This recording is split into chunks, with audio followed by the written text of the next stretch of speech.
Olá! Neste vídeo vamos falar um pouco sobre a atividade de resumo. Vamos falar sobre resumo em dois aspectos, como atividade acadêmica e também como gênero textual. O resumo como atividade acadêmica é uma atividade já bem comum do aluno.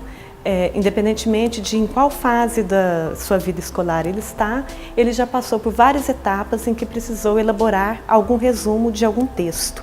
Nós dizemos que isso é uma atividade de sumarização. Nós temos um texto básico e precisamos reduzi-lo, escolhendo, selecionando o que há de mais importante, de mais relevante neste texto. Quando fazemos isso, usamos algumas técnicas. Nós dizemos que usamos as técnicas de seleção daquilo que é o mais importante, de apagamento do que é secundário, de generalização de ideias e de construção desse texto. Por mais que haja esse processo de construção, no entanto, toda vez que nós sumarizamos um texto, toda vez então que resumimos um texto, nós estamos sempre reproduzindo ideias de outra pessoa, ideias escritas por outro autor. Esse tipo de atividade é muito importante no processo de assimilação. Aí vai ter que cortar isso aí. Volta essa frase do começo. Esse tipo de atividade é muito importante no processo de assimilação de conteúdos. É uma forma de aprendizagem. Lê-se um texto e, a partir do processo de resumo, pode-se então reunir aquilo que há de mais importante neste texto.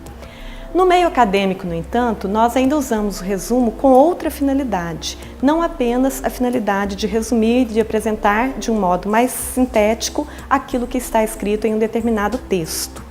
Nós também usamos o resumo acadêmico como uma forma de comunicação científica. Quando falamos do resumo como uma forma de comunicação científica, estamos falando de um gênero textual, não especificamente da atividade de resumir, mas de um texto produzido pelo próprio autor que resulta dessa atividade de resumir o texto inicial. O resumo, nesse estilo, a gente chama de resumo acadêmico.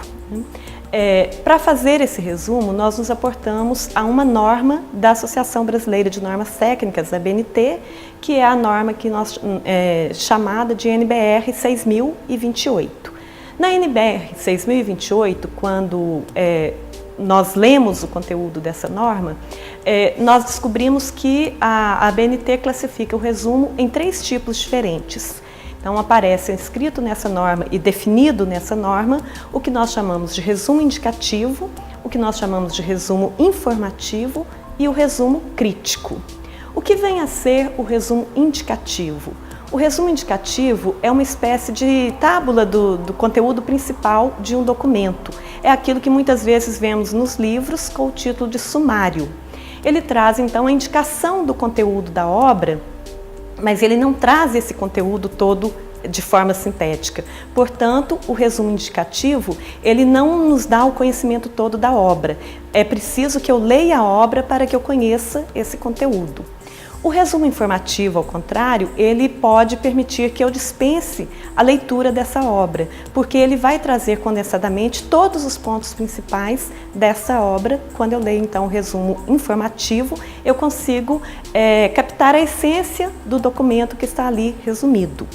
O resumo crítico é o resumo em que, além de informarmos os conteúdos básicos que estão nessa obra, nós também passamos a nossa opinião, o nosso posicionamento sobre as ideias que estão naquela obra. O resumo crítico é chamado no meio acadêmico também de recensão ou de resenha. Neste momento, nós vamos abordar um tipo exclusivo de resumo informativo, que é o que nós chamamos de resumo acadêmico. O resumo acadêmico ele é muito utilizado, como disse já no início, como uma forma de comunicação científica. É o resumo que nós vemos em vários materiais que trazem textos acadêmicos e é ele também que nós vamos encontrar em anais de eventos científicos e que muitas vezes é a forma de seleção de trabalhos a serem apresentados nesses eventos científicos. Daí a gente poder falar então que o resumo acadêmico ele é importantíssimo como uma forma de comunicação científica. Ele é relevante nesse aspecto de ser uma ferramenta de seleção de trabalhos. Quase todos os eventos científicos solicitam que as pessoas que queiram apresentar trabalhos encaminhem o resumo.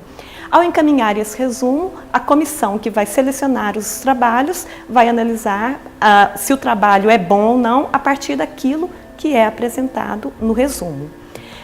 Ele também é importante como uma ferramenta de seleção de leituras por parte do pesquisador. O acesso mais fácil que nós temos a todos os trabalhos publicados, geralmente ele se dá por meio do resumo. E pela leitura do resumo, eu posso selecionar se aquele artigo realmente é relevante para o meu trabalho, se eu preciso lê-lo na íntegra, ou se eu já vou descartar aquela leitura. Então, como ferramenta de seleção, ele é sempre muito importante. O resumo acadêmico, não obstante aí toda essa questão da relevância dele, ele vai trazer uma série de informações que estão já definidas na NBR 6028.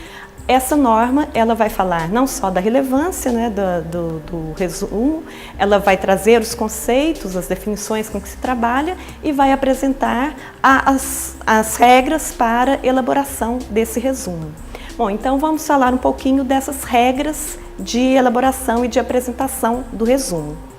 Para esse vídeo, nós estamos pensando nós estamos organizando essas informações a partir de 3 aspectos. Nós vamos abordar as regras de elaboração considerando o conteúdo, na sequência consideraremos a forma e, para finalizar, consideraremos o